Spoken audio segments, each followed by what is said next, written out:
నమస్తే, welcome to mid day news. నేను భార్గవి. బులెటిన్ల ముందుగా హెడ్లైన్స్. ఎన్టీఆర్ భవన్లో సీఎం చంద్రబాబు పార్టీ బలోపేతంపై శ్రేణులకు దిశానిర్దేశం.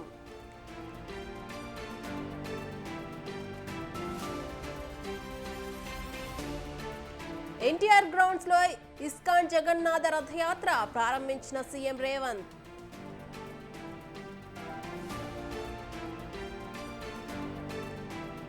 ఇరవై 26 మంది ఎమ్మెల్యేలు మాతో టచ్ లో ఉన్నారు. బండి సంజయ్ కీలక కామెంట్స్.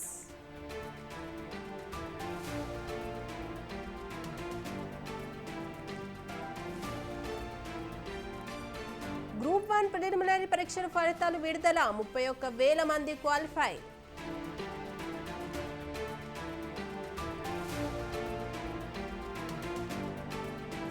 కేపబ్ కేసులో కీలక విషయాలు. సైకాటిక్ డ్రగ్స్ పార్టీ జరిగినట్లు పోలీసుల గుర్తింపు.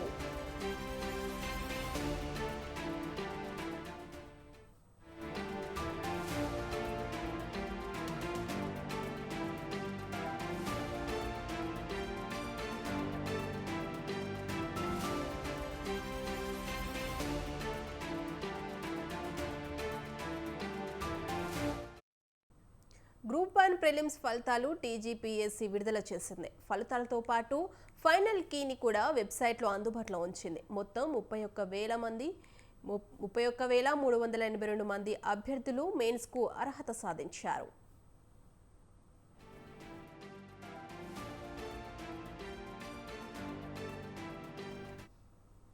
రాష్ట్రంలో 563 గ్రూప్ 1 పోస్టుల భర్తీకి సంబంధించిన ప్రిలిమినరీ పరీక్షను జూన్ 9న టీజీపీఎస్సీ నిర్వహించింది. రాష్ట్రం వ్యాప్తంగా 897 పరీక్షా కేంద్రాల్లో 4 లక్షల మంది అభ్యర్థులు ఈ పరీక్షకు హాజరయ్యారు. ప్రాథమిక కీని జూన్ 13న విడుదల చేశారు. అయితే అక్టోబర్ 21 నుంచి 27 వరకు మెయిన్స్ పరీక్షలను నిర్వహించనున్నది.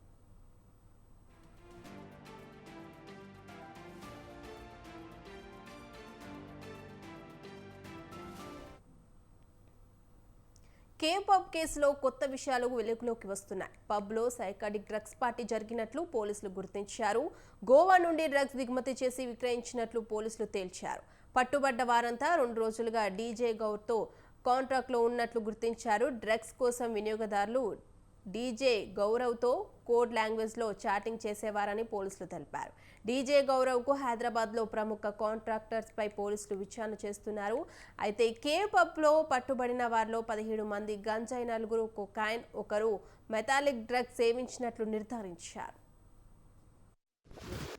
టీఎస్ న్యాబ్ వాళ్ళు ప్లస్ సైబరాబాద్ ఎస్ఓటి వాళ్ళు, అదేవిధంగా లోకల్ పోలీసు రాయదుర్గం పోలీసు వాళ్ళు, మా డిఏ గారు, మా స్టాఫ్ కొంతమంది కలిసి ఈ కేవ్ పబ్ అని చెప్పేసి కాజాగూడలో ఉంటుంది, అక్కడ రైడ్ చేసి అందులో ఉన్న మెంబర్స్ అందరికీ టెస్ట్ చేశాము. చేస్తే ఒక 24 మెంబర్స్కి వాళ్ళు గతంలో డ్రగ్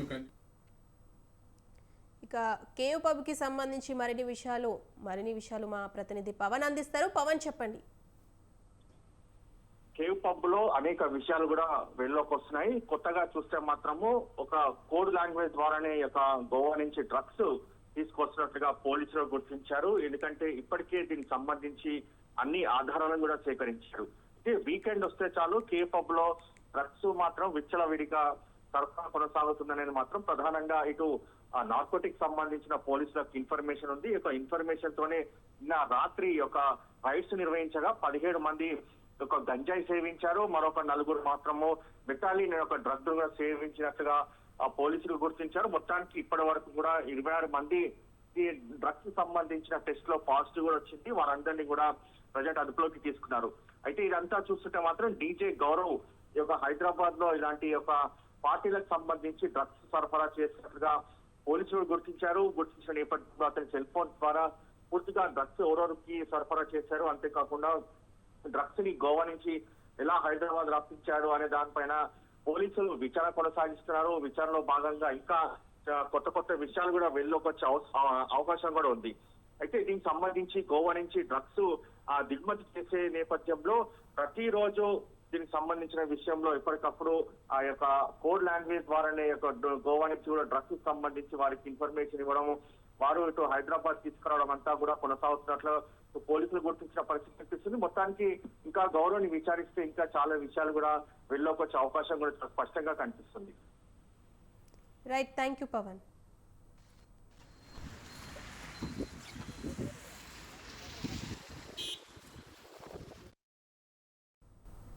హైదరాబాద్లో అర్ధరాత్రి దొంగలు బీభత్సం సృష్టించారు. Nagole, Jayapuri colony, golden leaves విల్లాస్లో చోరీకి పాల్పడ్డారు. తాళం వేసి ఉన్న 2 విల్లాస్లో భారీగా నగదు, బంగారు ఆభరణాలు ఎత్తుకెళ్లారు. ఘటనపై కేసు నమోదు చేసుకున్న పోలీసులు దర్యాప్తు చేపట్టారు. 2 రోజుల క్రితం నగర శివార్లో పోలీసుల కాల్పుల నుంచి తప్పించుకున్న అంతర్రాష్ట్ర దొంగల ముఠా అయిన పార్దీ గ్యాంగ్ పని అయి ఉంటుందని అనుమానిస్తున్నారు పోలీసులు. అయితే నగరంలోని గేటెడ్ కమ్యూనిటీలలో సీసీ కెమెరాలు పనిచేయకపోవడం, సెక్యూరిటీ గార్డ్స్ లేకపోవడంతో ఇదే అదునుగా దొంగతనాలకు పాల్పడుతున్నారు దుండగులు. ఇకనైనా జాగ్రత్త ఉండాలని పోలీసులు సూచిస్తున్నారు.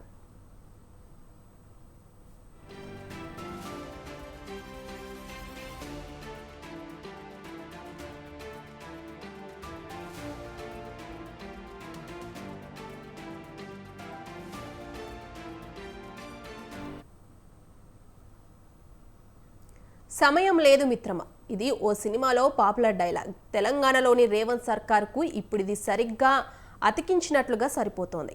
అవును, పంటల రుణమాఫీకి నిధుల సమీకరణలో నిజంగానే అంత సమయం లేదు. రోజులు చకచక సాగిపోతున్నాయి. ఆగస్టు 15లోగా ఎట్టి పరిస్థితుల్లోనూ రుణమాఫీ చేస్తామని చెప్పిన ప్రభుత్వానికి పట్టుబడి 40 రోజులు కూడా లేదు. మరి ఆలోగా ప్రభుత్వం అంచనాలు వేస్తున్నట్లుగా 40,000 కోట్ల మేర నిధులు సమకూరుతాయా అన్న ప్రశ్నలు తలెత్తుతున్నాయి.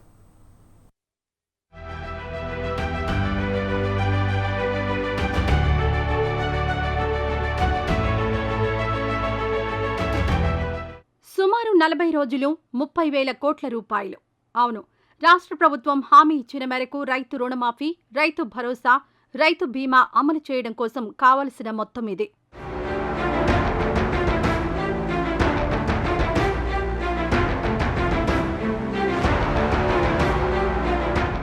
తెలంగాణ అసెంబ్లీ ఎన్నికల వేళ కాంగ్రెస్ పార్టీ తరపున హామీ ఇచ్చిన మేరకు ఒక్కో పథకాన్ని అమలు చేస్తూ వెళ్తోంది రేవంత్ రెడ్డి సర్కార్. ఇందులో భాగంగా ఇప్పటికే రైతు రుణమాఫీ అమలు చేసేందుకు ప్రణాళికలు సిద్ధం చేస్తోంది రాష్ట్ర ప్రభుత్వం. ఏది ఏమైనా ఆగస్టు 15 నాటికి 2 లక్షల్లోపు ఉన్న పంట రుణాల మాఫీ చేస్తామని ఇప్పటికే పలుమార్లు స్పష్టం చేశారు సీఎం రేవంత్ రెడ్డి. ఇదే విషయంపై అధికార విపక్షాల మధ్య మాటల యుద్ధం కూడా గట్టిగానే సాగింది. సవాళ్లు ప్రతి సవాళ్ల పర్వం నడిచింది. అయినా కానీ ఎక్కడా తగ్గేది లేదంటూ బదిలిచ్చింది తెలంగాణ ప్రభుత్వం.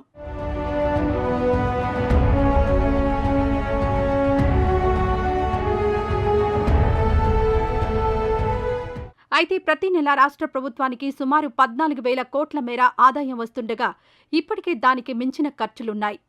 ఆ ఆదాయం నుంచి ఈ పథకాలకు నిధులు సర్దుబాటు చేయడం సాధ్యపడదని ఆర్థిక శాఖ అంచనా వేస్తోంది. ఇప్పటికే వారానికి ఓసారి 1,000 నుంచి 2,000 కోట్ల దాకా రుణాలను తీసుకొస్తోంది రేవంత్ ప్రభుత్వం. బాండ్ల విక్రయం ద్వారా ఎప్పటికప్పుడు ఇలా తీసుకొస్తూ బండి లాక్కొస్తోంది.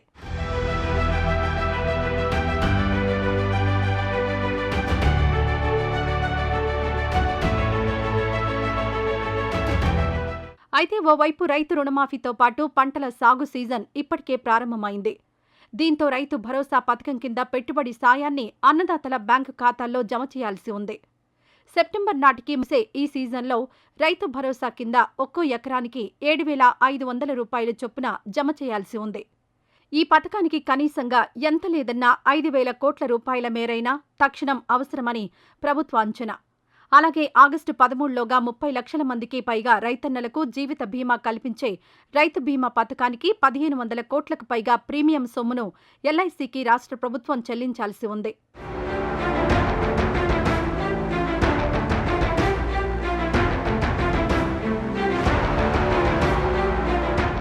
ఇలాంటి పరిస్థితుల నేపథ్యంలో 1,000 కోట్లు, 2,000 కోట్లు ఇలా రుణాలు తీసుకురావడం కాకుండా ఒకేసారి 10 నుంచి 20,000 కోట్ల మేర నిధులు బాండ్ల ద్వారా సేకరించి రుణమాఫీ చేయాలని, అందుకు అవసరమైన ప్రయత్నాలను చేస్తోంది రాష్ట్ర ప్రభుత్వం.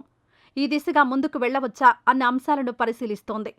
అయితే ఆర్థిక బాధ్యత, బడ్జెట్ నిర్వహణ పరిమితులకు లోబడి మాత్రమే బాండ్ల విక్రయం ద్వారా రుణాల సేకరణకు రిజర్వ్ బ్యాంక్ అనుమతిస్తుంది. 2023-24 ఆర్థిక సంవత్సరంలో రాష్ట్రం ఈ పరిమితి కింద 49,589 కోట్ల మేర రుణాలను తీసుకుంది. వాటిలో 2023 ఏప్రిల్ నుంచి ఆగస్టు వరకు 5 నెలల్లో గత ప్రభుత్వం 26,158 కోట్లను సేకరించింది.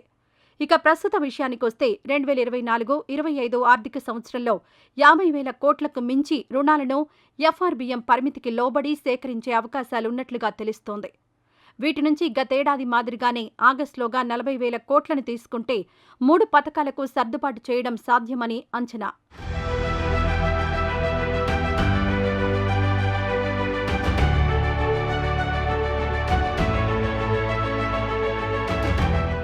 ఇక బాండ్ల రూపంలో రాష్ట్ర ప్రభుత్వం 2024 ఏప్రిల్ నుంచి ఇప్పటి వరకు 10,000 కోట్ల వరకు సేకరించింది. వీటితో కలిపి ఈ ఏడాది కింద వచ్చే కోటాలో 10,000 కోట్లు అవుతుండటంతో మరో 30,000 కోట్ల రూపాయలను ఆగస్టులోగా తీసుకునేందుకు ఆర్బీఐ అంగీకరిస్తుందా అన్నది ప్రశ్నార్థకంగా మారింది. ఒకవేళ ఈ విషయంలో ఆర్బీఐ ఒప్పుకోకపోతే ప్రత్యామ్నాయ మార్గాలను అన్వేషిస్తోంది రేవంత్ సర్కార్. ఈ క్రమంలోనే కార్పొరేషన్ ప్రస్తావన వస్తోంది.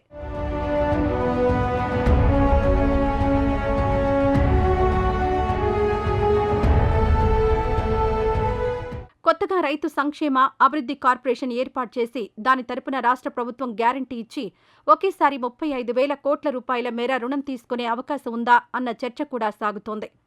అయితే ఇక్కడే ఓ ప్రశ్న వినిపిస్తోంది. ఏదైనా ఒక కార్పొరేషన్కు ఇంత భారీ స్థాయిలో రుణం ఇవ్వాలంటే దానిని అదే సంస్థ తిరిగి చెల్లిస్తుందని, దానికొచ్చే ఆదాయ మార్గాలను సైతం స్పష్టంగా చూపాల్సి ఉంటుంది.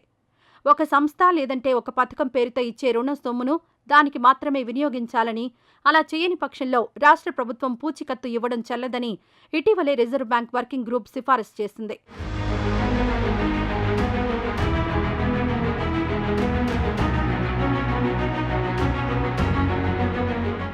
ఒకవేళ ఏవైనా అనుకోని ఇబ్బందులు తలెత్తితే రేవంత్ సర్కార్ ముందున్న మరో ప్రత్యామ్నాయం భూముల తనఖా. గడువులోగా ఆశించిన మేర నిధులు లభించకపోతే తెలంగాణ రాష్ట్ర పారిశ్రామిక మౌలిక సదుపాయాల అభివృద్ధి సంస్థ టీజీఐఐసీ ద్వారా ప్రభుత్వ రుణాలను బ్యాంకుల్లో తాకట్టు పెట్టి 10,000 కోట్లకు పైగా రుణాలు సేకరించేందుకు అవకాశాలున్నాయా అని ప్రభుత్వం అధ్యయనం చేస్తోంది. ఇలా రుణ సేకరణకున్న అన్ని అవకాశాలు ఏమిటన్న దానిపై ప్రభుత్వం ఉన్నత స్థాయిలో చర్చలు జరుపుతోందన్న మాట వినిపిస్తోంది.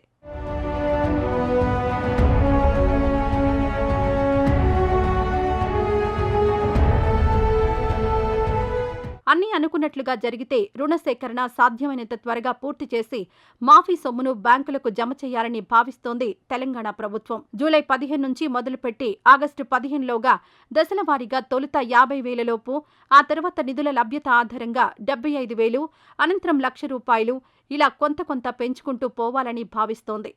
ఈ దిశగా సాధ్యాసాధ్యాలను ప్రభుత్వం పరిశీలిస్తోంది. రాష్ట్రంలో రుణమాఫీ వర్తించే రైతుల్లో 70% మందికి ₹1,00,000 లోపే బాకీ ఉన్నట్లుగా అంచనా వేస్తోంది సర్కార్. ఇలాంటి వారందరికీ తొలి దశలో మాఫీ చేసి మిగిలిన వారికి విడతల వారీగా ఆగస్టు 15లోగా జమ చేస్తే ఎలా ఉంటుందన్న చర్చ కూడా ఒకటి విస్తృతంగా ప్రభుత్వంలో జరుగుతున్నట్లుగా ప్రచారం సాగుతోంది. అయితే ప్రస్తుతానికి ఇన్ని ఆలోచనలు సాగిస్తున్న ప్రభుత్వం నిధుల లభ్యతపై స్పష్టత వచ్చాక రుణమాఫీకి అర్హులైన రైతులను గుర్తించి వారి తరపున బ్యాంకులకు చెల్లించే మొత్తాలను జమ చేయనుంది.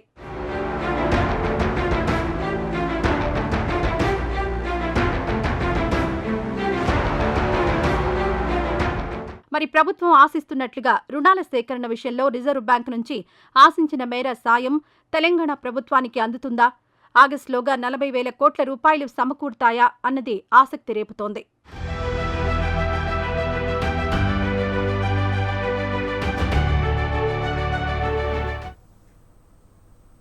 రాష్ట్రంలో రాక్షస పాలన నడుస్తుందన్నారు మాజీ ఎమ్మెల్యే పెద్ది సుదర్శన్ రెడ్డి. ఎస్ఐ శ్రీరాముల శ్రీనివాస్ మృతికి ప్రభుత్వం పూర్తి బాధ్యత వహించాలని డిమాండ్ చేశారు. ఉన్నతాధికారుల వేధింపులు తట్టుకోలేకే ఎస్ఐ ఆత్మహత్య చేసుకున్నారన్నారు. రాష్ట్రంలో గాడి తప్పిన పాలనకు ఎస్ఐ శ్రీనివాస్ మృతే నిదర్శనమన్నారు. ఎస్ఐ మృతికి గల కారణాలపై న్యాయ విచారణ జరిపి బాధ్యులపై కఠిన చర్యలు తీసుకోవాలని డిమాండ్ చేశారు. లేని పక్షంలో పెద్ద ఎత్తున ఉద్యమిస్తామని ప్రభుత్వాన్ని హెచ్చరించారు పెద్ది సుదర్శన్ రెడ్డి. ఈరోజు ఆత్మహత్య చేసుకోవడం, ఈరోజు మరణించడం అనేది చాలా బాధాకరం. వారు చాలా స్పష్టంగా వ్రాతపూర్వకంగా ఫిర్యాదు చేశారు. ఉన్నత స్థాయి పోలీస్ అధికారుల యొక్క వేధింపుల వల్ల, ప్రభుత్వ వేధింపుల వల్ల, అనేక పనిఒత్తిళ్ల వల్ల నేను పురుగుల మందు తాగి ఆత్మహత్యకు పాల్పడ్డానని చెప్పి చాలా స్పష్టంగా మేజిస్ట్రేట్ గారికి ఇచ్చినటువంటి డైయింగ్ డిక్లరేషన్తో పాటు పోయినటువంటి విజిటర్స్ కూడా చాలా స్పష్టంగా చెప్పడం, ప్రభుత్వం ఇప్పుడు కూడా స్పందించలేదు. ఉన్నత స్థాయి అధికారుల యొక్క వేధింపులను ఆ పై అధికారులు కూడా వ్రాతపూర్వకంగా ఫిర్యాదు చేసినా కూడా ఇతను దళితుడని చెప్పి సబ్ ఇన్స్పెక్టరు చిన్న స్థాయి అధికారి అని చెప్పి పరిగణలోకి తీసుకోకుండా అతని మానసికంగా వేధింపులకు గురి చేసినటువంటి బాధ్యులపైన తక్షణమే చర్య తీసుకోవాలి. మనది బార్డర్లో ఉంటుంది, ఆంధ్ర తెలంగాణ బార్డర్లో ఉండేటువంటి పోలీస్ స్టేషన్ కాబట్టి ఆ కుటుంబానికి వారి భార్యకు వెంటనే పోలీసులు డిపార్ట్మెంట్లో ఉద్యోగం కల్పించాలి. పూర్తిగా వారి యొక్క అధికారుల యొక్క వైఫల్యమే గత 3 నెలలుగా ఉన్నత స్థాయి అధికారులకు వ్రాతపూర్వకంగా తను ఎన్నిసార్లు మొరబెట్టుకున్నా స్పందించినటువంటి కాంగ్రెస్ మొద్దు సర్కారు ఇవాళ తనను బలిగొన్నది. కాబట్టి వారి కుటుంబంలో ఉద్యోగంతో పాటు ₹1 కోటి ఎక్స్గ్రేషియా ఇవ్వాలని, బాధ్యులు ఎంత పెద్దవారైనా వాళ్ళపైన చర్య తీసుకోవాలని చెప్పి కుంచెతో బండరాళ్లకు సైతం జీవం పోస్తోంది ఓ యువతి. ప్రింటర్లు, ఫ్లెక్సీల దాటికి కనుమరుగైపోతున్న హ్యాండ్ పెయింటింగ్కు కొత్త రూపాన్నిస్తోంది. బండరాళ్లే కాన్వాస్గా అద్భుతమైన చిత్రాలను గీస్తూ అబ్బురపరుస్తోంది యాదాద్రి జిల్లాకు చెందిన లావణ్య. భారతదేశ సాంప్రదాయాలను, ఆధ్యాత్మికతను ప్రపంచానికి చాటి చెప్పడమే తన జీవితాశయమంటోంది.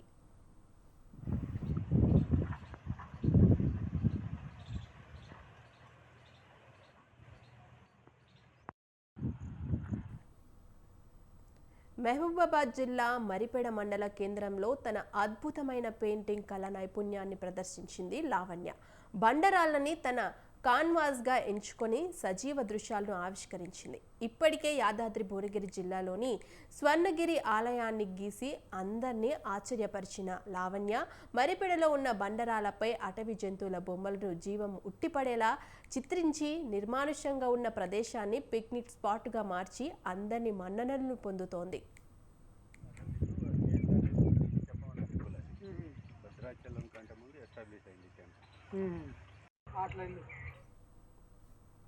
ఒకప్పుడు ఆర్టిస్ట్ అంటే ఎంతో విలువ ఉండేది. పోస్టర్, ఫ్లెక్సీ ప్రింటింగ్ రావటంతో కొంచెం కళాకారులు కనగమరిపోయారని ఆవేదన వ్యక్తం చేసింది లావణ్య. కాశ్మీర్ నుండి కన్యాకుమారి వరకు ప్రతి రాష్ట్రంలో సాంప్రదాయాలను, ఆధ్యాత్మికతను ప్రతిబింబించే విధంగా చిత్రాలు గీయనున్నట్లు తెలిపింది. గిన్నీస్ బుక్ ఆఫ్ వరల్డ్ రికార్డులు చోటు సాధించడమే తమ లక్ష్యం అంటోంది.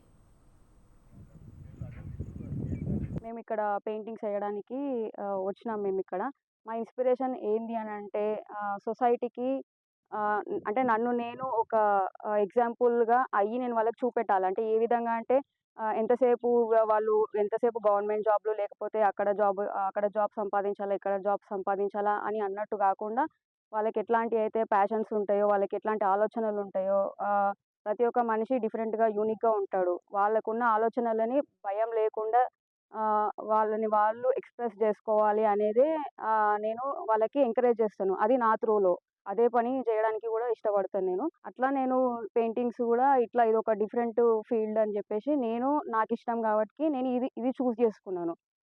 సో ఎంతసేపు ఇట్లనే జాబ్స్ అవి ఇవి అది కాకుండా వాళ్ళకి నచ్చింది వాళ్ళు ఇంప్లిమెంట్ చేయాలని నేను వాళ్ళని మోటివేట్ చేస్తాను.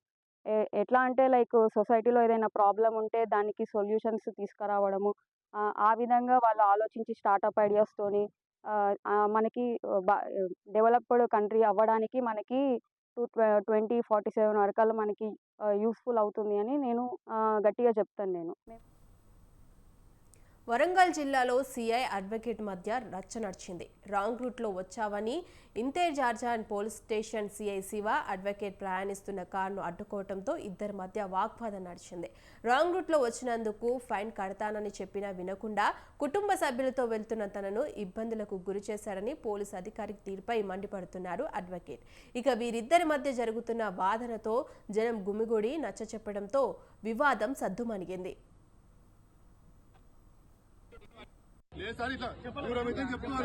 చెప్పలే నువ్వు అడ్వకేట్ చెప్పుకున్నావు, నాకు తెలుసు వీళ్ళందరూ పోతుండే నేను పోతా అంటున్నావు.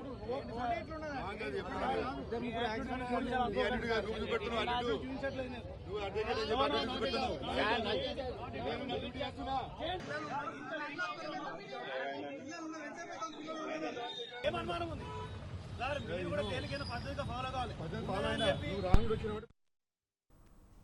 ఖమ్మం జిల్లా సత్తుపల్లిలో ఆర్టీసీ బస్సుకు పెను ప్రమాదం తప్పింది.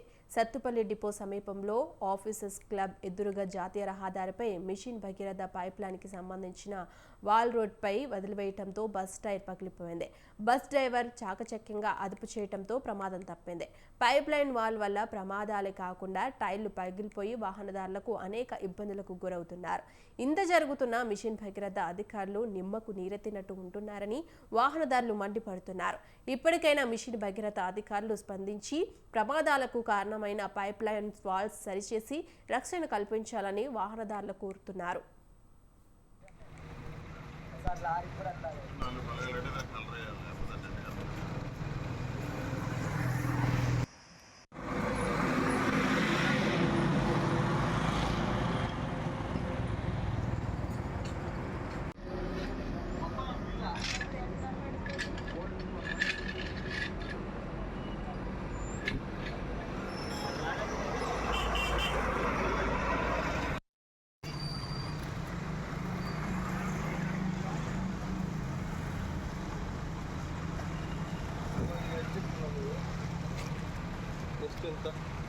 కొబ్బరి చెప్పు కూడా ఒకసారి పెట్టాను నేను. ఒకసారి లారీ కూడా అట్లాగే